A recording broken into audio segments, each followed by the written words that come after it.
I hear you're working with Tommy Lee Jones. He's over in the corner having dinner. And I went over and I said, hey, Tommy, how you doing? Like that, and the blood just drained from his face. Like he had been thinking about me 24 hours. They said, well, Hilary Duff is going to play Bonnie. Like, what do you think about that? And they were like, she was like, couldn't they have hired a real actress? I was like, oh. And what's the worst fight you and Shannon ever got into? I can only remember one incident, and that was when, we took it outside. It's no surprise that some of Hollywood's biggest stars couldn't exactly keep their cool behind the scenes. These famous actors may have shared the screen, but their relationships off-screen were anything but picture perfect.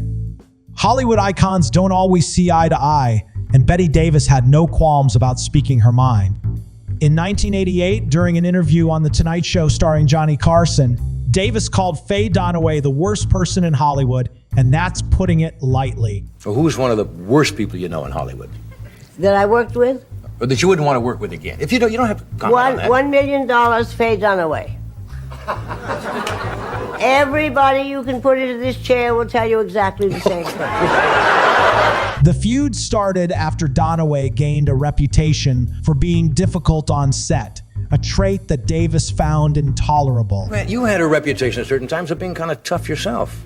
No. I have never behaved in an unprofessional manner. Right. Ever, no. That includes keeping actors waiting, keeping crews waiting, all those things. No. Yeah. Never. Well, you are a true professional. That's for sure. Yes, that is really what she isn't. No, she's not. As Bette Davis couldn't hold back her feelings about Faye Dunaway in the show, another Hollywood icon had some sharp words for a rising star just a few years later. In 1991, Cher stirred the pot during an interview with Terry Wogan, where she took shots at Madonna. Do you go jogging like Madonna?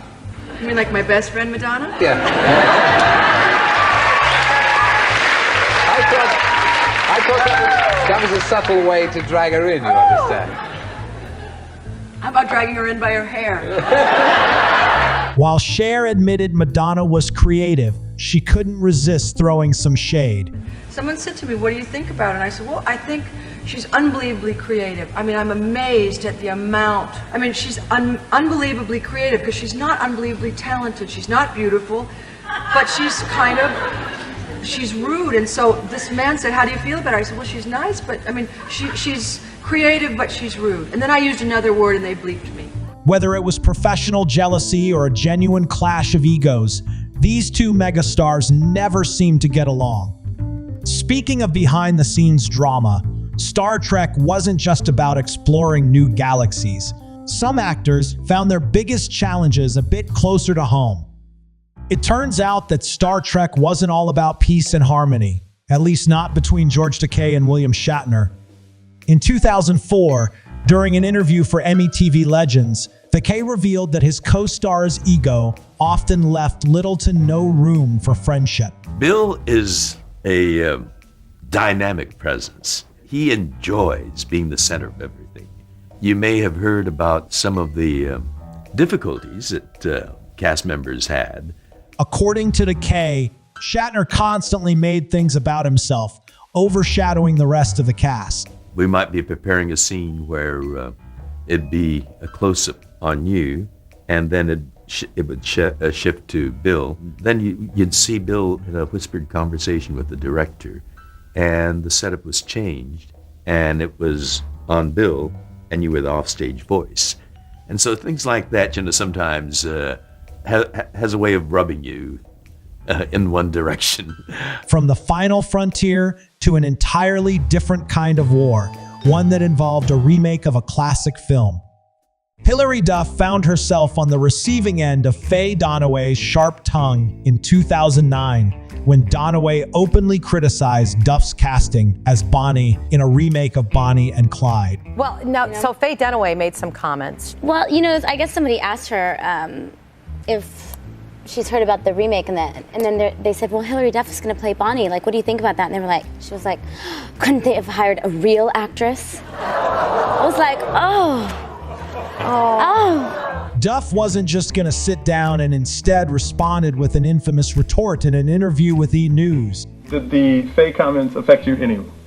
Not really. I mean, I think that my fans that are going to go see the movie don't even know who she is, so, you know, I think it was a little unnecessary, but I might be mad if I look like that now too, so. But if you think Hillary versus Faye was intense, just wait until you hear about John Leguizamo's confrontation with Steven Seagal.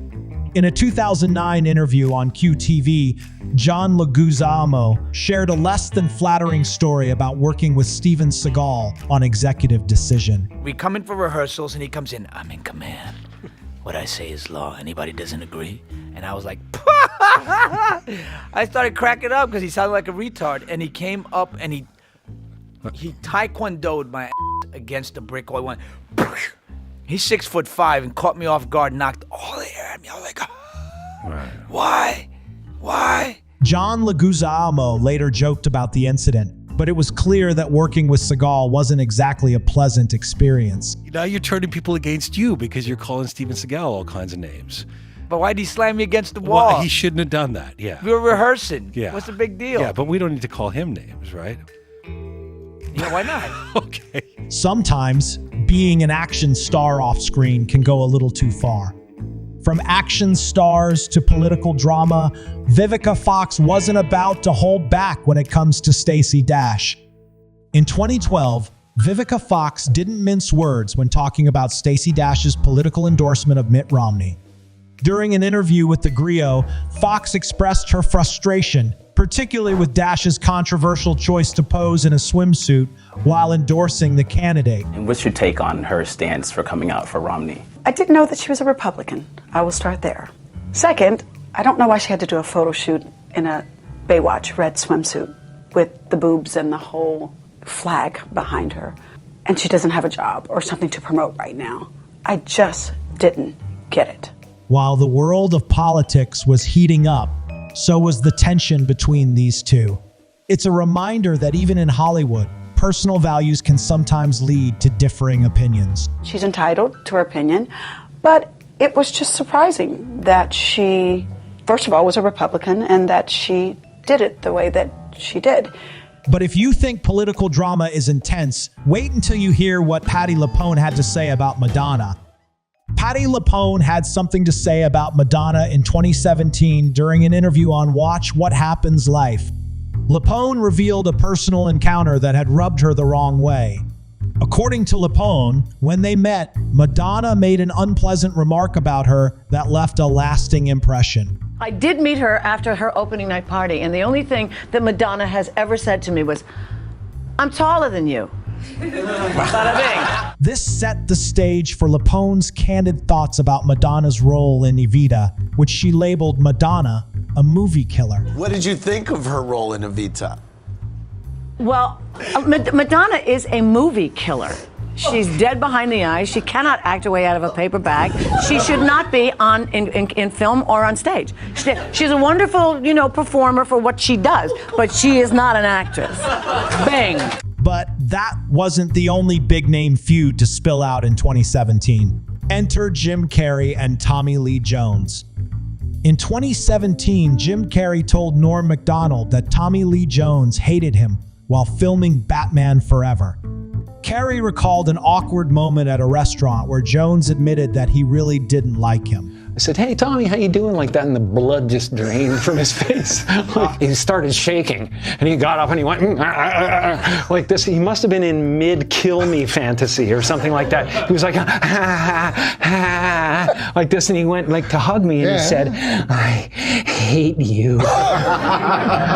I really don't like you." It's hard to imagine hating Jim Carrey's comedic brilliance, but apparently Jones wasn't laughing. And speaking of strained relationships, Kim Cattrall's feud with Sarah Jessica Parker was a headline grabber in 2017.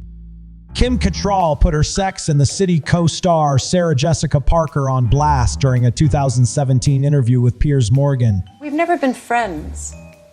We've been colleagues. And in some ways, it's a very healthy place to be. I just wish that Sarah had been nicer. In response, Sarah Jessica Parker addressed the situation during an interview on Watch What Happens Life in 2018. What was your reaction to Kim Cattrall telling Piers Morgan that you were never friends, just colleagues? Just heartbroken. I don't know, I found it very upsetting because that's not the way I recall our experience. So. But not all on-set tensions end in public drama. Some, like Jenny Garth and Shannon Doherty, nearly ended in a brawl.